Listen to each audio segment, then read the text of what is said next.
ভোটের দিন প্রতিবন্ধীদের জন্য নিজেদের বা পাবলিক পরিবহন ব্যবহারের সুযোগ, দৃষ্টি প্রতিবন্ধীদের সাথে থাকা ব্যক্তির সহযোগিতার ভোট প্রদান এবং শারীরিক প্রতিবন্ধীদের জন্য কেন্দ্রের নিচতলায় আলাদা বুথের দাবি জানিয়েছে ডিসএবিলিটি রাইটস ওয়াচ।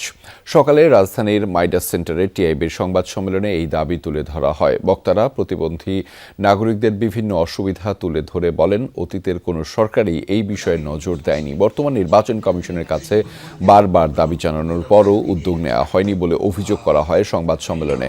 টিআইবির নির্বাহী পরিচালক ডক্টর ইফতেখারুজ্জামান বলেন, নির্বাচনের লেভেল প্লেয়িং ফিল্ড নিশ্চিত করতে হলে প্রতিবন্ধী ভোটারদের ভোটাধিকার নিশ্চিত করতে হবে। তিনি বলেন, নতুন সরকার যেন প্রতিবন্ধীদের অধিকার নিশ্চিত করতে কর্মপরিকল্পনা হাতে নেয়। নির্বাচনে আমরা সবাই লেভেল প্লেইং ফিল্ডের কথা বলি। ভোটার যারা, তারা যদি তাদের জন্য সমান প্রতিযোগিতার, সমান ভোট দানের মতো পরিবেশ না পান এবং ভোট দিয়ে তারা প্রতিযোগিতায় অংশগ্রহণ করছেন, সেই প্রতিযোগিতায় যদি তারা পিছিয়ে পড়েন তাদের একাংশ বা একাধিক অংশ, তখন সেটা তো সমান প্রতিযোগিতার ক্ষেত্রে বলা যাবে না।